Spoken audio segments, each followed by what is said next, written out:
Hey kids, you're listening to the internet's wettest podcast about video games, consoles, and pancakes. The SML Podcast.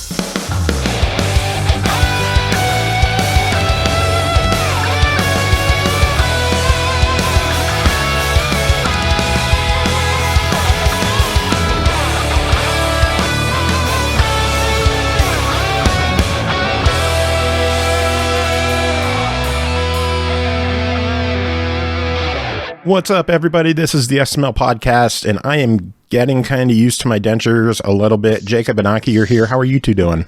I mean, I have my teeth, so... Fuck you. Aki, how are you doing? I care more about you tonight.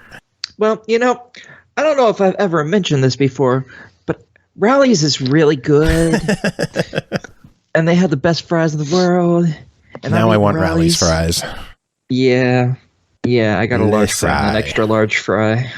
I fucking love their fries. I could eat their fries all fucking day. Because they're good. They're fucking awesome fries. Yes, they are. Jacob, do you have a Rally's down by you or a Checkers? No, but I've eaten at Checkers before, back when I was a kid. Fries are banging. Don't remember anything about the fries. I remembered liking the hamburgers, though. I mean, their hamburgers are good, but most places' hamburgers are good. Rally's fries, just what the dentist prescribed. Yeah, buddy. I mean, usually they're not too hard, so, I mean... It is so hard to chew French fries now, because chewing anything is really hard, because I can't tell if it's being chewed. Like, I don't have that sensation in my mouth anymore that's like, yeah, this piece is small enough to swallow, go for it. I'm just like, fuck it, let's see what happens. Ooh, they survived another one. Well, you know, you can always fill it over with your tongue. It's not that difficult to figure out. Shit. Wait until you get dentures, Aki. One day, we'll all get there. You could just eat baby food for the rest of your life. I could, or pudding. There you go. Tapioca pudding. You're definitely old. I didn't say tapioca, chocolate. The only pudding that exists, as far as I'm concerned, is tapioca. Yeah, I'm more of a vanilla pudding kind of guy. Of course you are. I don't like chocolate. Nerd. Whatever. So, person who doesn't like chocolate, that's blasphemy. Yeah, my great-grandma said the same thing, too. Like, because I was the first kid that she'd ever encountered in her whole entire life that didn't like chocolate ice cream. Well, you're not the first, but there's not many of you sick fucking freaks. Weirdo.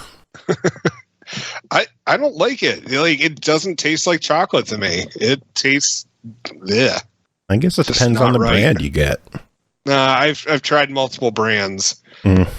All ice cream, and I've tried it as like like, oh, maybe now that I'm an adult, at 37 years old, maybe I'll like it now. Nope, still don't. I mean, if it makes you feel any better, chocolate ice cream doesn't taste like chocolate to me either. It just tastes like sugar. Which is why I like it. You know what I like? Having teeth. Game Pass. Oh, well, there's that too. There's my segue. That's all I'm fucking building up tonight. Yeah, Game Pass. A lot of games on Game Pass. Coming to Game Pass, leaving Game Pass, all of that fun stuff. Holy shit, bikes going by my house being as loud as they can. Thank you, buddy. You're awesome. We were able to hear that for once. I was going to say, I could barely hear it. But really? I could hear it real well. Oh, no, I could barely hear it. I was more paying attention to Joe and his S's. Fuck you. I could say that one pretty good. Fuck you. Jacob Garner, fuck you. Watch as Joe's next console buy is just simply because there's no S's in the name. Switch, nope. PlayStation, nope. Well, no. I meant the next gen. Whenever that comes out, he's just going to be a PC player from now on. Oh, going back to Game Gear. I could say Game Gear. Virtual Boy, yes, let's do it.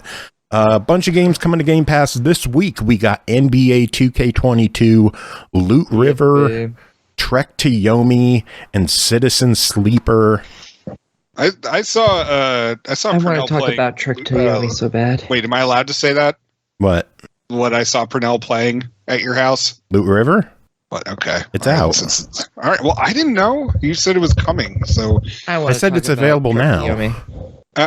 you know what? What the fuck ever. We've had bitch. embargoes after like the game comes out. So Yeah, anyway, I mean, you're doing Trick to Yomi next Tuesday, so Yeah.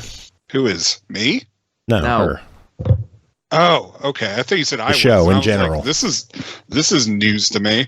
No, but I watched Pernell play Loot River, and that game looks pretty cool. I really I thought the like whole movable like land pieces. I don't know what you'd call them. I thought that was pretty cool and like an interesting like puzzle element to the game. I just wonder how well it holds up in the later stages. what game are we talking about? Loot River. Oh, I haven't even looked at that. We've to see talked what about it's like. one game so far tonight, and that's Loot River. No, we talked about Trek to Yomi. No, we didn't. We're going to be talking about did. it, but we didn't talk about it. We talked about Loot River. Do you want to talk about Trek to Yomi? That just came out today. Yeah, I always want to talk about Trek to Yomi. Well, what do you want to say about it? Like, obviously, you can't review it right now because that's for Tuesday. Well, we could just say do it today and on Tuesday. No, we don't have time for that shit. I'm guessing you like it that much, though. Yeah. All right, so that should be one that I play over the weekend. Citizen and it'll be easy, Sleeper. too. Citizen game is Sleeper. that? Has anyone heard anything on that one? No. Nope. I have not heard anything. Citizen Sleeper. What is this game? Let's look this up right now. Fellow Traveler. Action Adventure. A narrative RPG set in Erland's Eye, a ruined space station that is home to thousands of people trying to survive on the edges of an interstellar capitalist society. Inspired by tabletop RPGs. I don't know. That might be a Pernell game. Yeah, that sounds like a management game. And, no. Yeah, I don't know. Jacob, your thoughts? I have none. Okay, I good. really like the Doesn't visual surprise me. design of it, though. It is very cool looking. I don't like management games, but man, it looks really good. Oh, well, next week we're getting 3 more games on Game Pass with Danganronpa 2, Goodbye Despair coming, Woohoo! Ayuden Chronicle Rising, and This War of Mine Final Cut. I don't know what that middle one is. The last one is depressing, and the first one's fantastic, so that works. Is This War of Mine really that depressing? Yes, to me it was anyways. It is a sad game about sadness. Basically, the game is Warzone. In a very, very bad Warzone. So it's about, do you want your people to suffer, or are you going to put innocent people through suffering so you can steal their shit and the like? Yeah.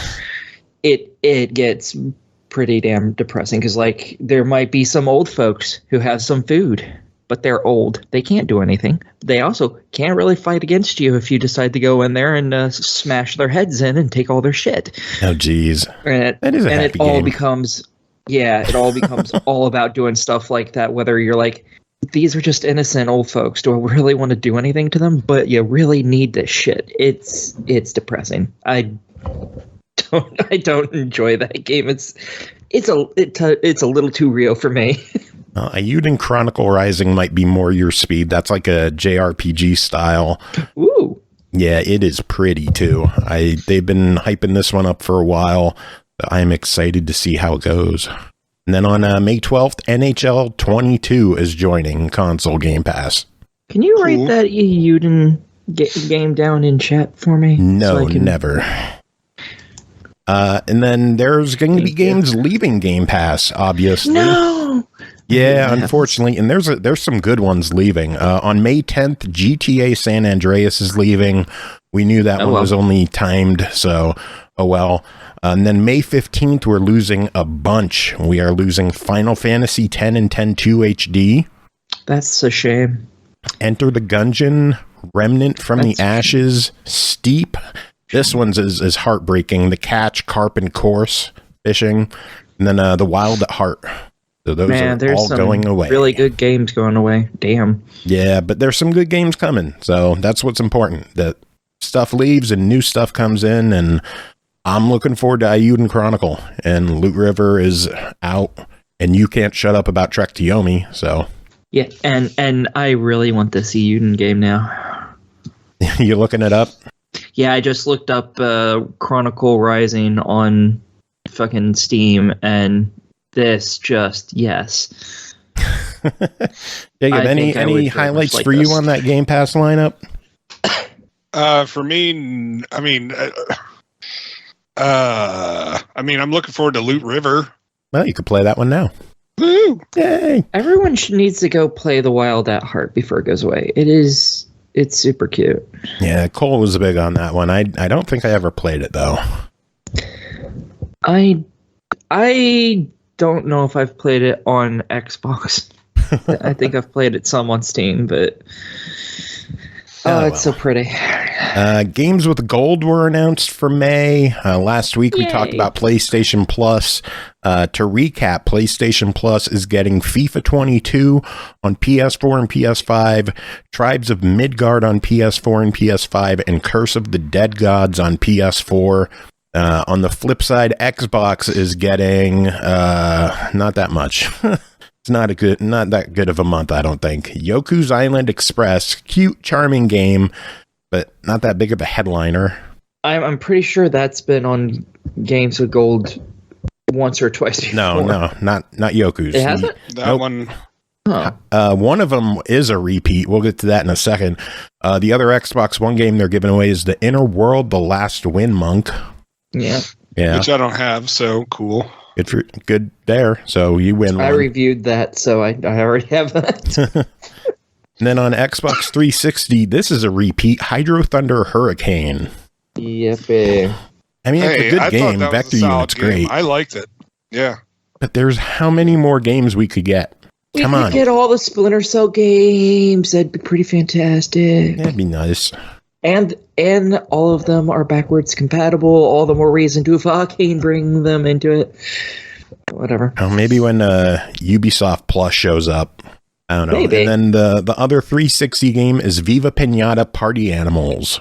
I got them all, so there's nothing for me to look forward to. Yeah, I think I have all of them as well. I may not have that Yuko's one. I thought I did, but maybe I don't. But I'm pretty sure I have all the others.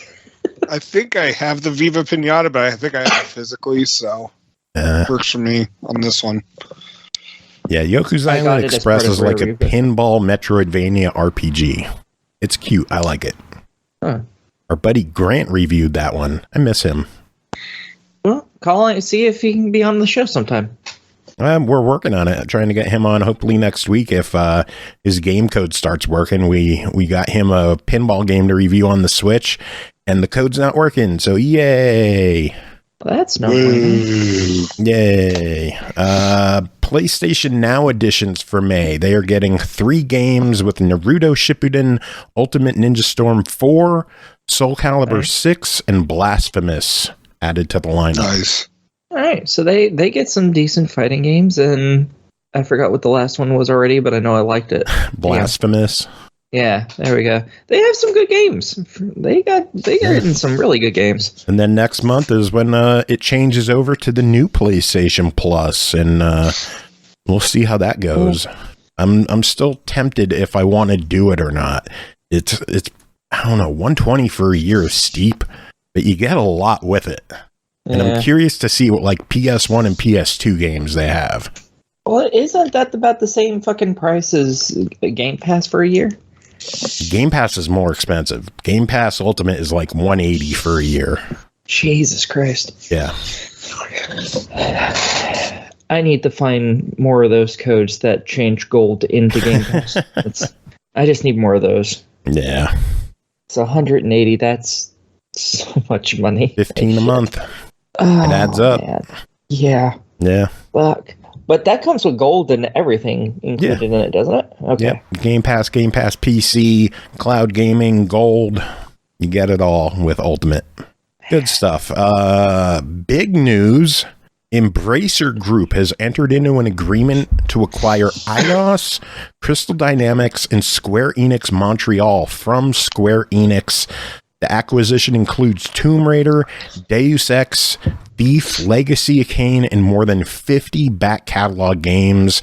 Square Enix will be keeping the Outriders, Life is Strange, and Just Cause IPs, and the cost was only $300 million. Well, that's because Square Enix is filled with fucking idiots who don't know how to manage money. Because, the reason why they're doing this, they've even stated it, is because they want to go more into NTFs, cryptocurrency, and blockchain games. Yeah. And guess what? Just 2 days later, analysts had been looking at that crap, and they're like, yeah, this market is fucking crashing now. It's gone. So they sold all this shit in order to join a market that is about to die. I am so excited for that. I'm so happy. I'm like, yes, put everything you have into it. I want to see you fail. The reason I say good to this is because Embracer Group got it. And Embracer, they're really good about re-releasing old games. Mm-hmm. Oh, nice. So I didn't know we could see like some of the Legacy of Kain games re-released. We could see, maybe some of the old Tomb Raiders get a remaster, or Deus Ex get a new entry. Who knows?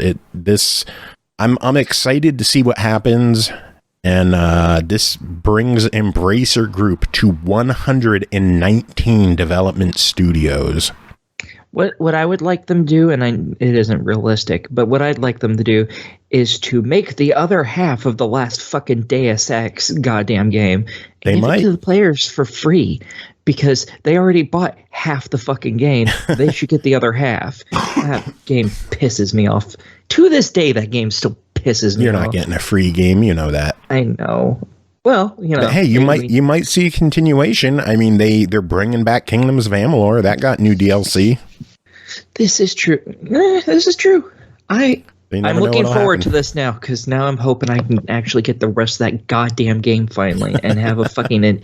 It drives me nuts. It is such a fucking cliffhanger, because that it is so clear that there's supposed to be more to the story, and they just said, fuck it, no.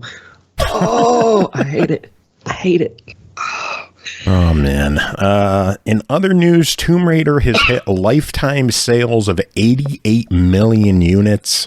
And so Tomb Raider's doing pretty good, and they just got sold. So there you go, Embracer. And the funny part is that Square thought it was a failure, because in its first however long, it only sold 8, and they wanted it to sell like 20-something million. Yeah, well. They were unrealistic is the issue. Also unrealistic was Square thinking the Avengers was going to do good. It was reportedly a $200 million loss for Square.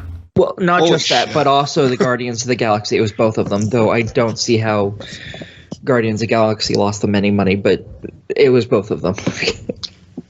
Well, they lost a lot of money, and apparently that is being transferred to Embracer as well.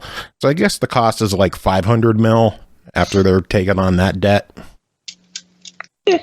See, what they just need to do is they just need to close that fucking game and be done with it. Because no one wants a fucking live service game. They just need to stop fucking making them. They're all shit. No one likes any of them, and they're all failures. Why doesn't the industry get this? There's like one successful one, and all the others have failed and have cost a lot of money to fail at. Yeah, well. If they had a brain, it would be so great. Speaking of live service games, People Can Fly confirmed that Outriders did not make a profit in 2021, which is a bummer, because I thought that was a good one. Do they expect it to make to make a profit this year? I don't know. I would assume they hope so. If it doesn't, it's just another live service game that failed. I don't know. I thought Outriders was pretty good. It's on my list to try. I just haven't had time to fuck with it.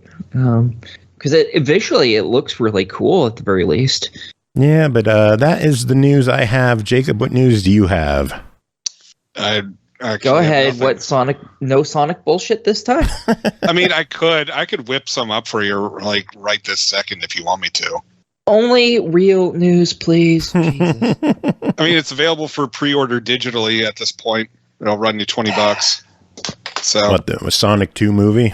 Yeah. However, there's no release date yet. Everyone's expecting it to be mid-July, but Paramount hasn't said anything. Oh, and also the trailer for Sonic Prime was released for Netflix. Is that another fucking movie, or it's a cartoon show? No. Oh, that could be cool. That I actually am looking forward to because I like the cartoon Sonics. I'm looking forward to. Jaleel White's not going to be the voice of Sonic, so I don't care. I don't know if that matters to you. No, not at all. All I care about is Tails being in it and it being voiced by the same woman. Probably not happening. I don't think she. I know she did the voice for the character in the movie, so she might. Maybe. I mean, maybe. I think the person who's voicing Sonic's the only one who's been announced, though. So Carnage sharing some news. I thought you were going to bring this up, Jacob, but Heavy Metal Machines is shutting down. Oh, yeah, shit. Right. I don't even know what that is, so... It's an MMO that that we reviewed. Not an MMO, it's like a MOBA. No, it released last year. Oh, wow. That's closing real soon. It launched in February of 2021. It is, I think, what is it? 4v4 car combat online. Yeah, well, it's top down, though. Like, it's not like you're driving MMO is like Final Fantasy Online. Weird. Yeah. Which is doing really well. Yeah. But yeah, Heavy Metal Machines going away. All of the achievements are going to be gone. So if that is an incomplete game for you, you have until August 30th to finish up. True Achievement says it'll take you 25 to 30 hours to 1K it. So yeah, I don't care that much. Get on there and just do it for a week. Well, I mean, for me, as I had told you earlier, Joe, it's going to be my new Forza Street. So here we go. Now, you better hope people are playing it because it is delisted. If you didn't already get it, you can't get it now. Well, big loss. Carnage, let's make plans. Aki, do you have any news? Anything you want to talk about? No. Nothing? No. Are we just going to reviews then?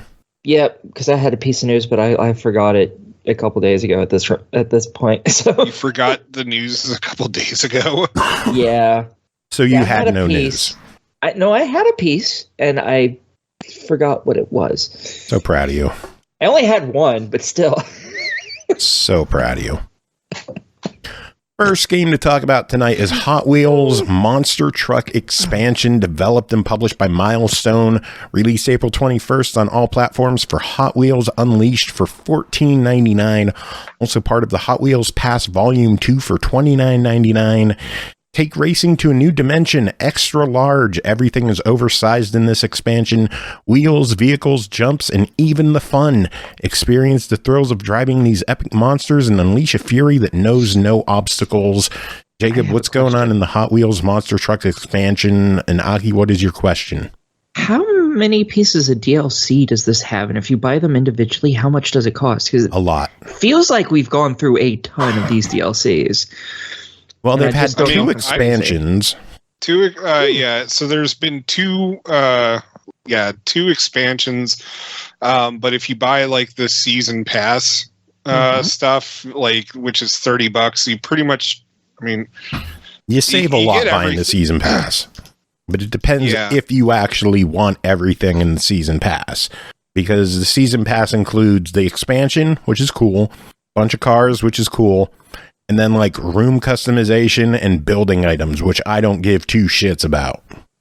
Well, the building items for stuff like building your own tracks? Yes. That sounds awesome. Yeah, because so with the monster truck one, you actually get like a boulder that swings back and forth and will knock your car off of the track. So like you can add that obstacle all over the place.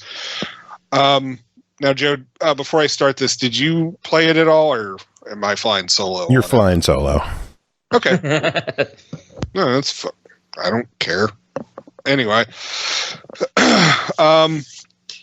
Okay, so with the Monster Truck expansion, as you may surmise, it is involving monster trucks. It introduces them to Hot Wheels Unleashed. And along with it, we have the motion capture studio, which is the new expansion room.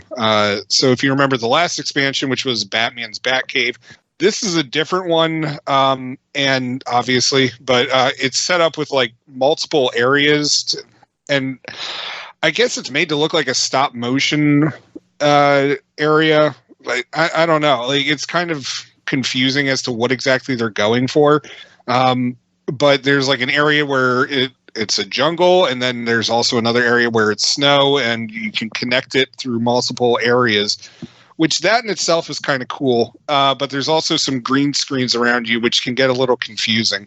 And it makes it hard to figure out where exactly you're supposed to be going. Now, each of the areas in the setting, as I said, they can lead to multiple areas. So think of it kind of like a Burnout Paradise kind of setup, where it's just like the track treats it like as if, oh yeah, you're going to be able to go multiple like different ways to get there. But no, not really.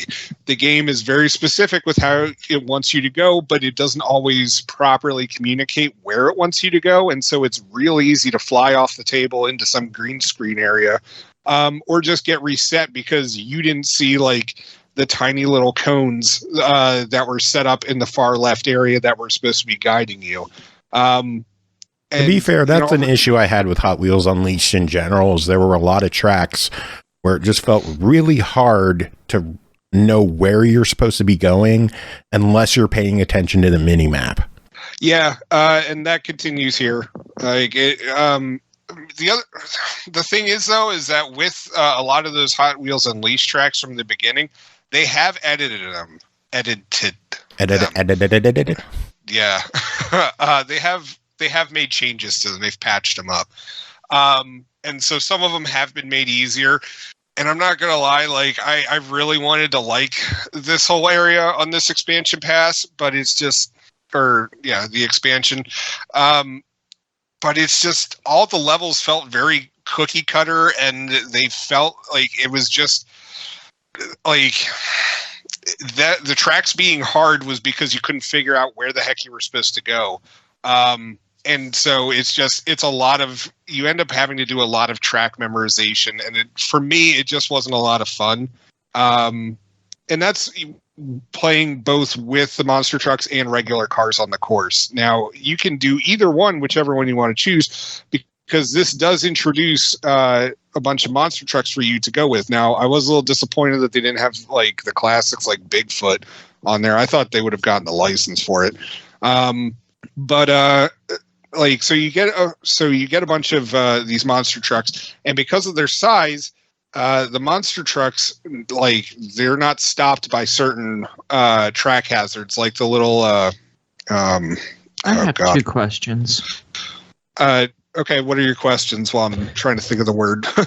Can the monster trucks go against normal cars, and if they run them over, do they flatten the other car? Because that would be fucking. They do awesome. not. I was about to talk about that too.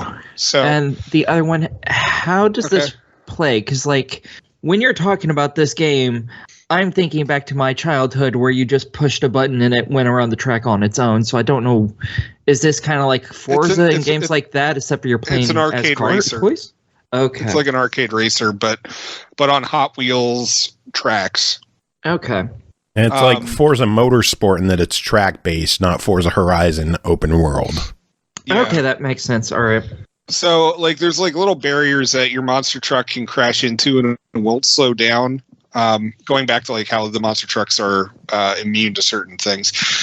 They also don't get pushed as much by wind. However, like stuff like the boulders, which go back and forth, you're still going to get knocked off your ass by them. That being said, it's an absolute blast to take these monster trucks on the regular courses, because I mean they're huge, and the courses don't exactly look like they were designed for them. So there's a level of fun to it. At the same time, the monster trucks handling is not great at all, even when you level them up. So be prepared to like flip over a bunch. Or just do random, like you think you're just turning a smidge and it just does like a complete jackknife on you.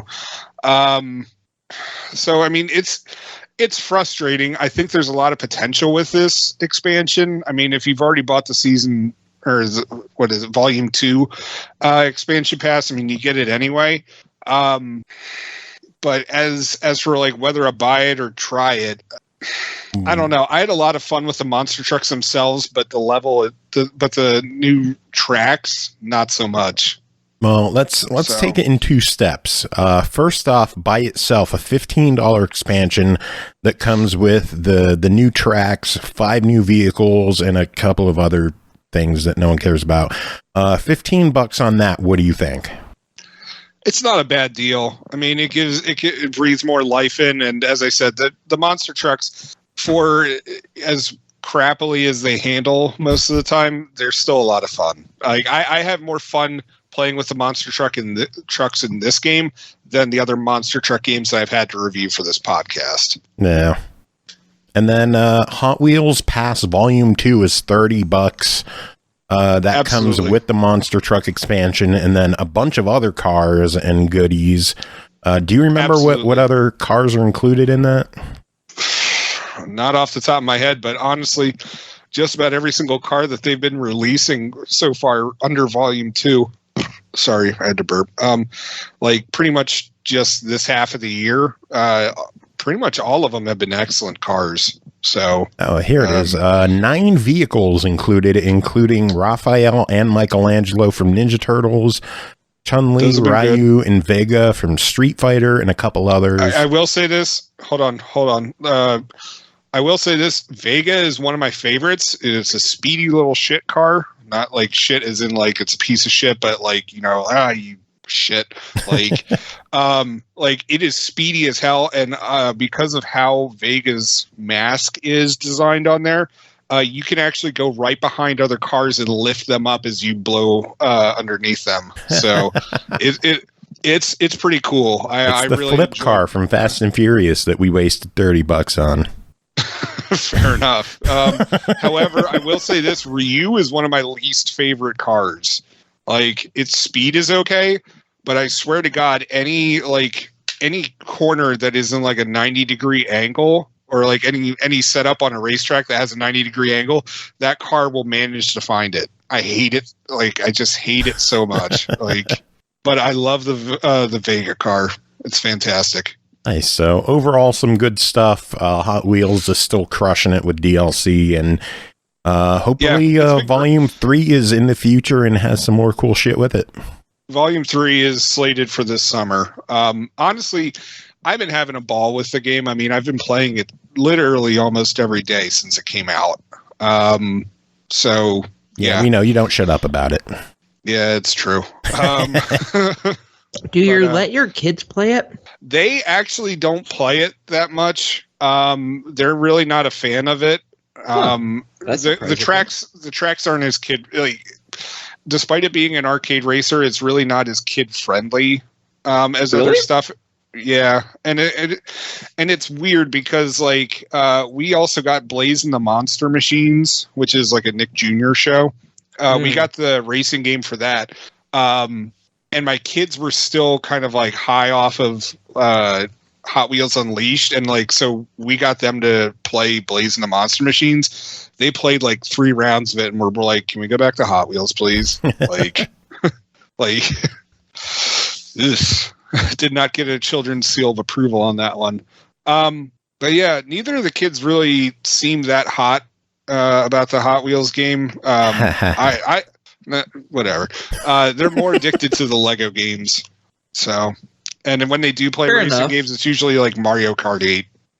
Cool. All right. Well, moving on. Next game to talk about is PictoQuest, developed by NanoPiko, published by Seaven Studio, released May 3rd on Xbox One and Series X and S for $7.99. Challenge your deductive skills by helping our 2 young heroes on their quest to bring the legendary paintings of Victoria back. Look carefully at the numbers on the edges of the grid to stop the sneaky wizard Moonface. Jacob, what's going on in PictoQuest? So this is the first time I've ever actually played one of these games. Really? I know. Yeah. Wow. Yeah, I knew that Chris usually plays this kind of stuff on the Switch. And so since you were offering it up for the Xbox, I was like, yeah, why not? I'll give it a shot. So think of it kind of like Minesweeper, except you also have to consider like what's like. So it's kind of like Minesweeper, but you also have to consider like what's in like the rows and the columns. Like, so like with, as I said, like with Minesweeper, like it'll say like, oh, like there's 3 nearby.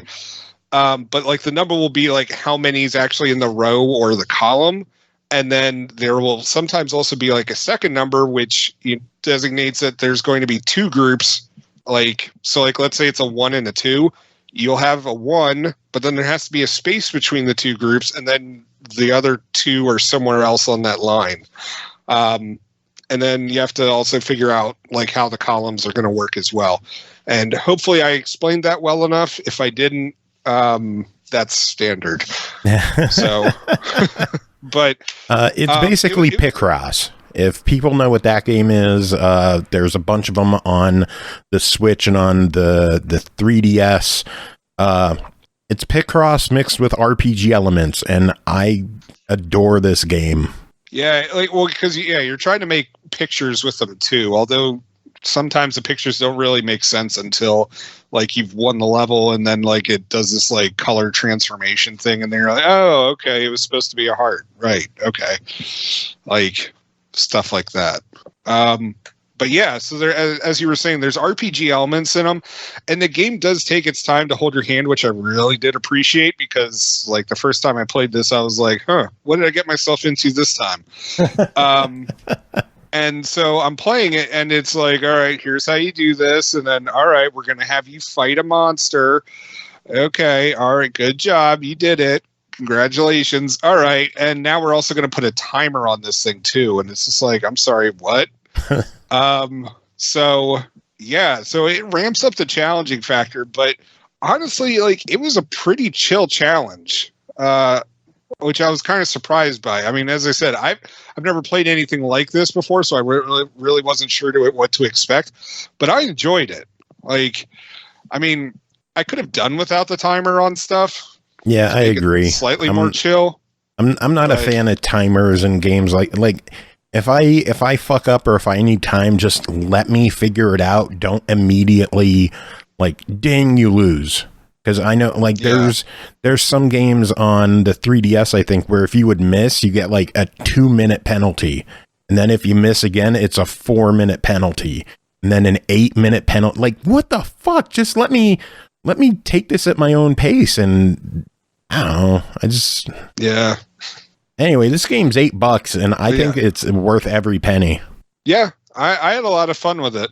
I'd recommend it, especially if you're a beginner to the genre like myself. So, yeah, definitely check it out. Cool. Official verdict is? Oh, buy it. Buy it. Yeah. We just had to, get the official word. Right. Next up is X-Force Genesis, developed and published by Cube Games, released May 4th for $6.99. A game that is on Xbox One for $6.99. A game that is a love letter to fans of shmups from the 80s and 90s. X-Force Genesis is a space shooter created from amazing graphics and insane boss battles. Join this epic adventure and don't let the enemies take over the Genesis planet. Jacob, what's going on in X-Force Genesis? So, like all standard shoot-'em-ups, it's a lot of pew, pew, pew, and trying to figure out your enemy's different paths. And this one, honestly, was a pretty chill one as far as ones that I've played. Although I do appreciate the fact that it knows when you're getting a little too comfortable and will start sending out enemies like, oh, he's hanging around the bottom too much. Better send him in. But yeah, and then of course, like you get boss battles, you get huge capital ships that you have to take down. The capital ships you really don't have to think that much about, because most of like if they're coming from the top, it's whatever. But if they're coming from below, you'll have to like wait and then swing your ship around until you can get to the bottom, like so you can get behind the turret and then just start blasting it. Which if you're not quick enough, you might get hit by it.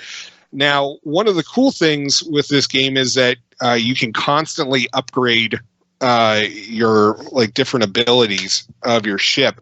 And of course, it costs money that you get by blowing shit up in the game and collecting power-ups and all that kind of stuff. But then you can go back, like once you've died, you can go back and replay a level with the updated stuff and then go kick ass again. So, if you're having problems, just grind for a bit on like a earlier level and then go back and try to take on the big one. I thought that was a really nice feature for it. And yeah, I had a lot of fun. I didn't really love the music in this game. Like the first time a boss battle happened, and it's just like, I'm like, yeah, buddy. Like, I want to know who did the soundtrack for this game because it is banging. It was pretty good. I do recall that. Yeah. And but I had a lot of lot of fun with it. Like all the weapons seem pretty cool. Like I love the like little donut ring things that would just shoot out. I don't know. It just it was like rings. Like I don't get to play these games that often, so like this was pretty fun and I enjoyed it a lot. It was pretty relaxing and chill as far as shoot 'em ups go. Nice. And another thing to point out is it's a fairly easy 1,000 achievement points as well. It's basically just killing enemies. Once you kill 2,500 enemies, you've got the 1,000. There you go. So there you go. So let's see, $6.99, your official verdict. Absolutely buy it. A lot of easy ones tonight. They're just good, cheap games. Yeah. All right, next up is NeonLore, developed and published by Playstige Interactive, released April 20th on Xbox One, Series X and S for $5.99. Holy shit, how much did you play? He played a lot. Calm down. Calm your tits. We'll get to you eventually. What about my tits? Do they have to be calm? No. No, rock on. My tits aren't calm and not hindered by a brassiere. Playstige is going to love this intro. NeonLore is a first-person freeform exploration game. You'll meet interesting characters and discover what had happened to the human race in the near future. What's going on in this one? This is a weird game. Like, and it's just like I like a lot of aspects of it, and there's also a lot of aspects that I don't like about it. And it's just helpful. Like, shut up. What do you do in the game? I'm gonna get to it. All right, so you're pretty much just dropped off in this like cyberpunk world that doesn't have that very many people in it, and it's all done in like a first-person point of view, but it's really like a visual novel. Okay, and so like you're walking up to these people, and they're gonna give you like 4 paragraphs of their life story. And nobody has anything happy to say. It's all like super bleak, like, I did drugs for 4 days straight, ate my family, and then a lizard ate my leg, and then like, I shot a cop, and then the cop shot me, and then like we became butt buddies, but then he cheated on me with my ex, who was also a lizard. It gets to like, and then it's just, and then my house burned down, and then somebody killed my puppy, like, and then they kicked it through the uprights of like the local like Blurns ball like field goal, like it's just tons of this, like, and then so it's just like, so you're going through the city, which is then also divided up into different areas, and. Like, so you're walking through and the walking is so slow, and I don't know if this was deliberate. You cannot run, and it's just like, oh my God, please, could I just move? Could I just move like at a brisk pace? Like, would that be really too much to ask? I like how the feature says discover the world at your own pace, as long as that pace is slow. Is ours. Yeah. And then on top of it, let's say that you're playing this game and you're like, oh man, this dystopian future is too much. I have to back out. Well, guess what? It doesn't save your game. Like, no, which is oddly okay, because like nothing changes. Like, so everyone just stays in their same static position. All of like the little ATM looking things, like, they all say the same stuff. So, I mean, if you need to go back in there, you could just hop in there. But the thing is that the description also said that there's some puzzles, but I don't know what the puzzles were. And like, if they are there, I don't know. Like, so this is basically just a walking sim. Yeah, it's a cyberpunk walking sim. And it includes 4 different audiobooks of cyberpunk themed novels. Yeah, which you could eventually get to, and then you could just listen to, which I didn't get to any of them, but I'm assuming that's what the puzzle thing was. But I don't know. Maybe I read a description wrong for the game, but no, it mentions puzzles. Okay. All right. I'm glad Yeah. because like I'm just like maybe my reading comprehension's really off. Like I'm looking at it. It appears to be a fairly easy 1,000. It takes.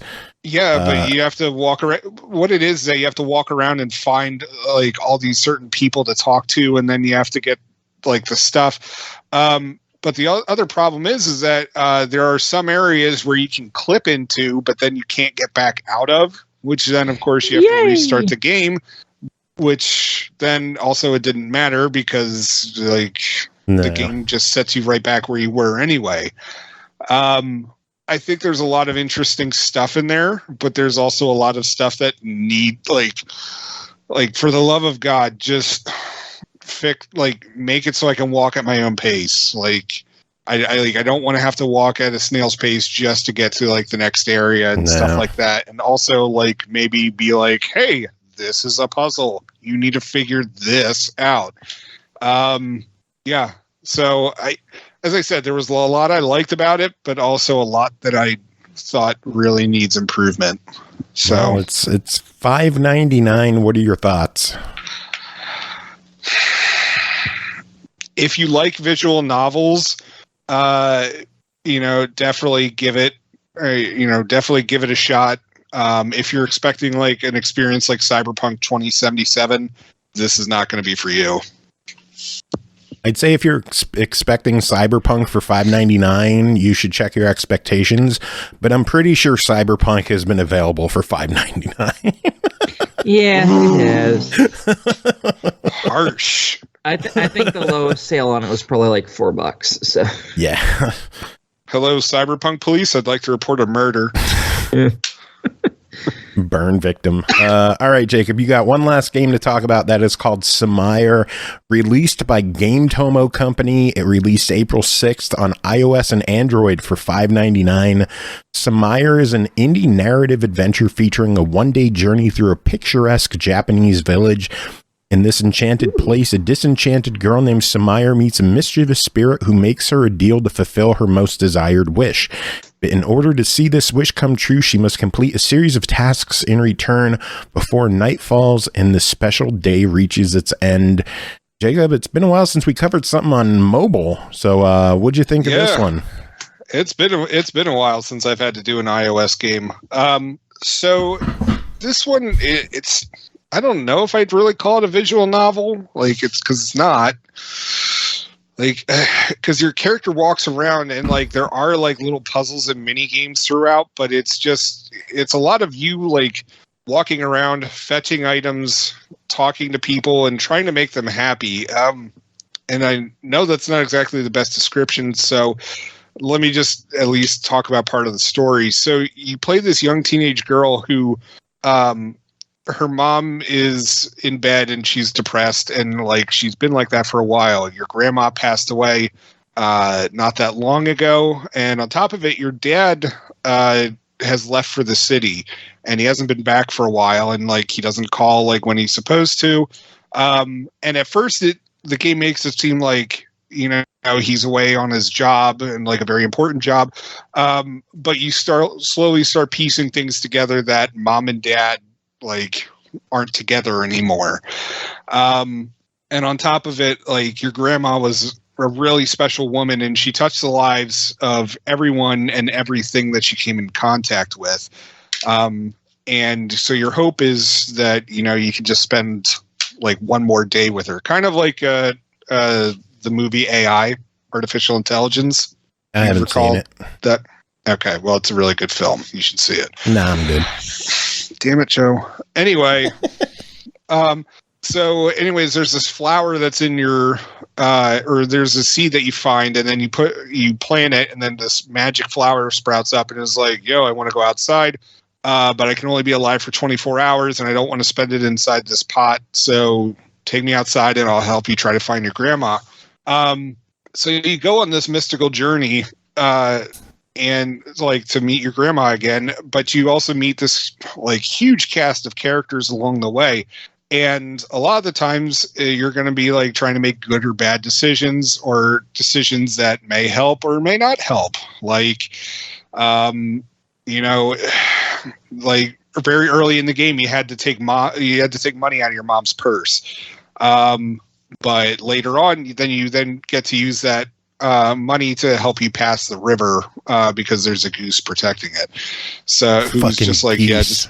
he's like, yo, give me $2 and I'll let you go. Fine. But like, there's other stuff too. Like there's a cat who wants something, or like there's somebody who just needs somebody to talk to.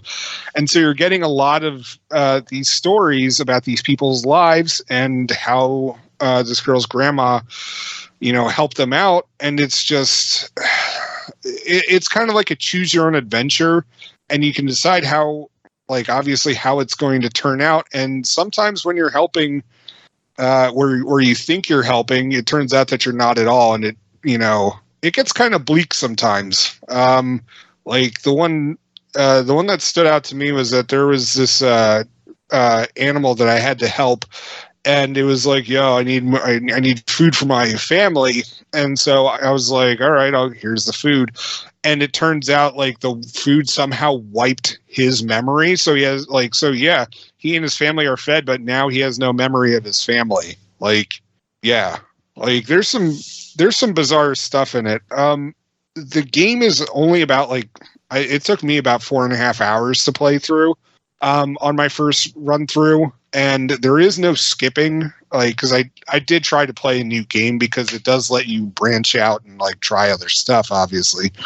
But there is no skipping through. So, for an emotionally heavy game, you may have to re-experience all of like the sadness and the trauma like all over again. Now, it's not to say like it's a traumatic game like that Jessica game that I had to play like a while back. But this is not like the most positive. Like, I don't know. I mean, like there are parts of the storyline that are positive and uplifting, but there's also it deals with heavy stuff. I mean, like with dealing with loss and moving on and death and realizing that like some people just don't want to be in your lives, or can't be in your lives. And it's just, oh God, well, but that being said, the only real issue that I had with it is that controlling her movement was a little awkward at times. And it took me longer than I would have liked for me to like really get the feel for like moving her around in the environment and stuff. But everything else was a delight. The music was very nice and relaxing. The visuals are pretty. I believe this came out on the Switch earlier this year. I thought I saw something about that. I don't know if it'll ever get an Xbox release. I don't know if it warrants an Xbox release like in the future. I'd welcome it, but it's just, as I said, it's like a 3 or 4 hour game, and even though there's plenty of replayability to it, I don't know if it's not exactly something you're going to want to immediately revisit and replay. You know? Well, it is $5.99 on mobile. It is also $9.99 on the Switch, as you mentioned. What are your thoughts on this game? Honestly, I'd buy it. I could see it being some people I could see it being some people's like game of the year, but it wasn't that far along for me. But I enjoyed it, and I definitely recommend checking it out, especially for that price point on both mobile and Switch. Cool. All right, well that's it for you. Woo! Finally, Aki's like about goddamn time. Well, I mean, anytime I open my mouth, she's like, "Oh my god, when is he leaving?" Yeah, for the most part. Fair. All right, do you have any final words before you head out? Nah. Helpful. I mean, there's Farfignugan. I don't even know why Aki, is just like, son of a bitch. I don't even know how the heck that actually came up initially, so at this point, I just keep saying it. Because I used to say it all the time as a kid. And Why? I brought that up once. Because it was funny to say. Oh, I was not present for that conversation, I believe. So I don't know. I used to eat the little Fig Newton candies, and I called them Fig Newtons because it was amusing. I miss like they used to make like strawberry Newtons. I miss Yes, those. they did. Those were delicious. Yeah, I really wish they'd bring those back because I think all they do now is just the fig Newtons, don't they? Yeah, those are the only ones I've seen for years, and I don't boring. I don't like those ones. I like the flavored ones, the blueberry, the strawberry, and I think there was an apple one for a while. Yeah. There used to be apple. Apple was okay. It wasn't anything to get excited about. But I loved them all. They were good. oh yeah, no, like I fucking love fig Newtons, which now I'm just like, As long as they're not fig flavored. Those ones suck. What do you mean, normal ones? Yeah, I don't like normal ones at all. Oh, normal ones are great. Ugh, I don't like them. Yeah. I like Well, all this the other conversation ones. sucks. Jacob, get the hell out of here. You suck. Hey, I don't know why you're so upset about Fig Newton talk. If anything, they'd be like one of the few foods that you're able to chew without assistance. Gum them, yeah. No, that would just get stuck to the roof of his mouth. He'd never get that shit out. He can't eat that. That'd be like giving him a thing of fucking peanut butter. That's mean. Hey, I've been having peanut butter milkshakes quite frequently. They soothe my mouth. All right, we got to move on. Next game to talk about is the Sorrowvirus, a faceless short story developed by Adam Sklar and eastasiasoft, published by eastasiasoft, released April 27th on Xbox One, Series X and S, Switch, PS4, and PS5 for $14.99. On the verge of death of a life unlived, Wyatt Hale was given the Sorrowvirus by his parents, a substance that suspends the human soul in purgatory after death, allowing them to heal due to purgatory's mysterious properties. As he ebbs, Wyatt's only desires to be free forever. Aki, what's going on in the Sorrowvirus? Okay. You play as Wyatt, and he is fucked. So incredibly fucked. And it's basically a walking sim as well, but better than the other one, it appears. You walk around, and occasionally you can find like little notes that give you a bit of backstory, because pretty much the entire backstory that you listed is what they tell you in game, and all the rest of it you need to find these file folders that give you some information. Some of them are important and they're blue. Other ones are, and I think the blue ones actually are required to even move on in the game even. Then there's, some yellow ones that give you a little bit of extra information. And then there's red ones that tell you things you need to know, usually in order to solve a puzzle or something, to which I only found 2 of them. And then there's a green one, but I don't remember what that talked about, because otherwise you move in between purgatory and the real world throughout the game. And so, like, let's say there's a wall in front of you in the real world. If you go into purgatory, there might not be one, so you can just walk the fuck through. So that's pretty fun. There's 4 different endings for the game, and you have to play through the game 4 times. You don't have to get each of the different endings. You just have to play through it 4 times. Oh, endings. I thought you said there's 4 different Indians. I'm like, what the hell does... What? No, endings. No. Endings. All right. Yeah. I don't know what all the endings are. I've only gotten 1, because you don't actually have to get any of them. Well, I guess technically you have to get 1 of them, whichever one. Because you actually need to play through the game 3 or 4 times as part of achievements. Not for getting endings, just for going through it. After you beat it, some enemies, I use heavy quotations for that, appear in the level, and basically the enemy things don't do anything. They just stand there. If you touch them, you die.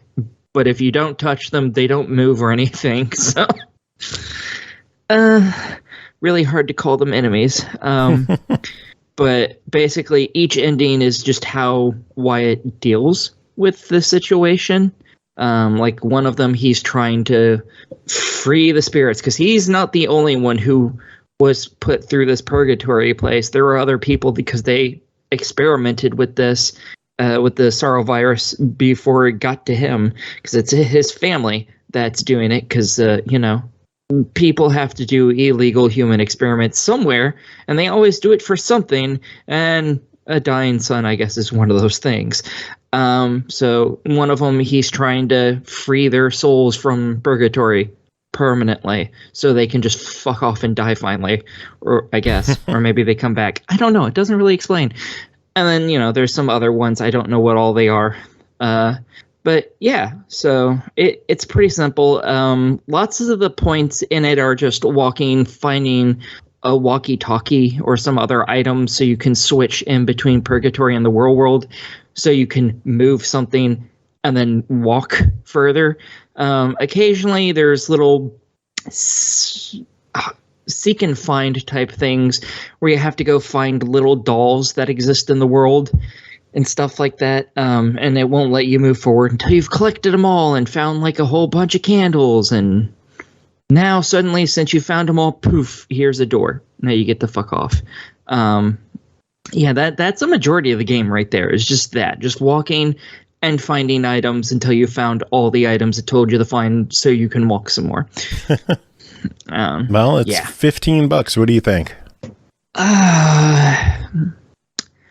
Well, if you're actually seeing all 4 endings, and I don't know how easy it is to get all 4 of them because I got one at random. I don't know how I got it or how I get the others. If you're going for all those, I think it's worth the price. If you're just doing the same one over and over, the game isn't particularly amazingly exciting. And since you don't need to do it for achievements, I don't know if people will. Because I think they might just go for the same one 3 or 4 times in a row and be done with it. And at that point, the achievements are easy, but man, that'd be boring as shit. But if you're going for everything, actually trying to see everything the game has, reading all the stuff, I think it's interesting enough that 15 is worth it. Cool. All right. One final game to talk about tonight is called Super Mombo Quest, developed and published by Orube Game Studio. Released April 29th on Xbox One for $12.99. Super Mombo Quest is an action-packed precision platformer, a Metroidvania with classic arcade mechanics featuring some crazy combat, challenging combos, and plenty of collectibles, all in a huge interconnected world. Aki, both of us played this. What is this game about? You play as Mombo, this mentally handicapped purple Jesus thing. I don't know what you're supposed to be, other than mentally handicapped. And you are somehow, for some reason, the hero of this story. I don't really know what the story is. Apparently there's a bad person and they're doing bad things or something. I don't know, because the opening didn't really explain anything to me. And basically you're going around stomping on poor woodland critters' heads to kill them, and you're trying to do that before a combo meter goes out in each level in order to get a coin. You're also trying to collect these purple crystals that are super pretty, that are all over the place. Collect them all in each little section of the map before you move on, and you get a coin from that too. Yay. And the coins eventually allow you to unlock pathways to continue further in the game or to get extra crystals and stuff. And everything is very much split up into, you're in this little area on this map. Do what you need to do in it. And when you get to the next area, now you see a new tiny chunk to the map. And it just keeps doing that, which is nice. I like that. So it's kind of Metroidvania-ish in that way. And it gets a little more Metroidvania. That they took a Meat Boy style precision platformer and made it Metroidvania-ish and allowed kind of like a world to explore. You don't see that often in these kind of games. Yeah, and this doesn't suck as bad as Super Meat Boy does. So you don't like Super Meat Boy? No, it is way too fucking hard. I hate that game. Wow, I'm not even a fan of hard games, and I beat like the original Super Meat Boy. Like, how? I just kept going, and I beat the main game. I didn't beat the Dark World, fuck that. But I beat the main story campaign of Super Meat Boy, so suck it. Yeah, I never bothered to play it on the console because I played it back when it originally came out on Congregate's website, and fuck that. No, I was so bad at that fucking game. Yeah, so if you're like, oh, Super Meat Boy, nothing like Super Meat Boy. This game is significantly easier in every aspect. Thank fuck. At least so far it's been for me. I've gone through three different worlds, I guess. 3 different biomes, whatever you want to call it. And each one of them has their own unique enemies. Unique. And I use that specifically because they're not just reskinned of the exact same fucking enemy. They're actually completely different enemies, which is fantastic. They behave somewhat similarly, but they're different, so it's okay.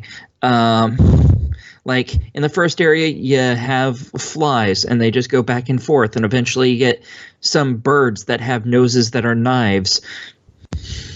It's weird. But in the second area you go to, you have, like, giant fluff balls that have sparks sticking out of them, or something. I'm not sure what the fuck they're supposed to be. It's got great character design and great visuals. I think it's got really solid pixel art. Really good backgrounds. It looks fantastic. Yeah, very much so. Just really, really cool designs. And as you're explaining the enemies, I mean, that kind of stands out, that it's just weird. Yeah. At the beginning, some of the enemies look, kind of realistic, but very quickly it gets to, what the fuck is this? And you'll even find that later on in the second half of, like, the first world. And every one of them is fairly sizable, I might add, if you want to go everywhere. It's a lot. And you can even look at you can pop up your map with the Y button on Xbox. I don't know what the fuck it is on anything else, because I doesn't matter. Obviously fuck everything else. Yeah, pretty much. So, and it pops up and you can see it, and you can see how all the levels are connected to each other. And if you're like, oh, this one's 2 things high, you may not be able to access the upper half of it because you might have to go in through the top to reach that part. But you at least know how big it is at that point, which allows you to grasp, okay, there's probably a bunch of things sticking off of this bitch. Let's find all the pathways. So, yeah, that's like one of the most fun bits of it for me, is like just finding the various pathways and getting to the end. And it's you can also buy upgrades and stuff for your character. All those purple crystals you collect are actual money that you get to send in. And the great thing is, you can just go in and out of one little piece of the map and collect all the purple things over and over and over, and just keep getting more fucking money. So once you collect it once, it's not like it's gone. It changes color, telling you, oh, if you've collected all of the purple things on this section of this map, and you get your transparent, you could, yeah, they become transparent at that point. But they still count when you collect them. You still get the money, so you can just sit there and farm money for as long as you want. I'm guessing you did that. Totally didn't do that. No, never, not in a million years. I haven't done that numerous times. Things cost a lot of money though, so that's not a good idea. It takes a long time. Well, it sounds like you enjoyed this one a lot more than you thought you would. Yeah, I when you first offered this to me, I was like, that doesn't really look like my. I was expecting it to be a lot harder, because like lots of the pictures and stuff that I saw for it, I was like, oh, this looks like this is going to be one of those like kind of like the old Rayman levels where you have to do everything to a rhythm and be perfect. Oh yeah, that's kind of what this game looked like to me. I was like, no. It's a lot more forgiving than I thought it would be. Yeah, this is significantly better than I thought it was, because completely different game. So yeah, it does sometimes get kind of irritating, especially at the beginning, because you can get hit by one thing and it pops your little health balloon that you carry around with you, and then if you hit anything else, you die, and you start back at whatever doorway you entered into that room, which is fine. You lose all your stuff that you picked up in that room before you died, but if you do that enough times, you run out of lives, and then you get teleported back to your last checkpoint area, which could be forever the fuck away, because those are not there's not enough of those, in my opinion, around the map. I've gone and been teleported about half the fucking map away, and I'm like, I don't like that. But other than that, it's generally pretty good. That's the only thing I don't like about it, is that there's not enough checkpoint areas. If you ran out of lives and you were just placed back at the start of this area, I'd be okay. Like, every time you die, how you start there. If it did that when you hit 0 lives and just kept you there anyways, I'd be fine with that, because it's not like you're losing anything more. You just now have to go through a whole bunch of other fucking levels.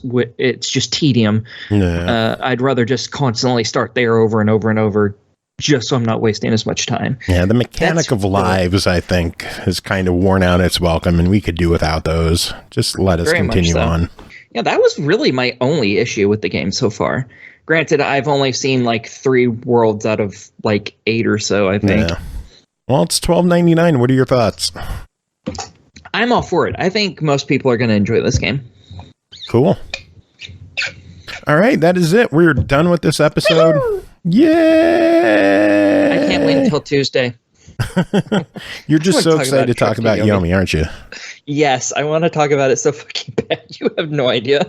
No, that is... Actually, you have a pretty good idea, but... That is in the future. We will, I believe we're going to be having some interviews starting back up again. It's been a while. I've been trying to let my mouth heal before I had people on to sound stupid around. But yeah, I think we're going to have some interviews coming up, and things are going to be fun. With the Trick to Yumi guys? No. Oh. No. Some other games, though. Good stuff. Okay. You'll see. It'll be fun. I promise. And that is a promise that I cannot keep.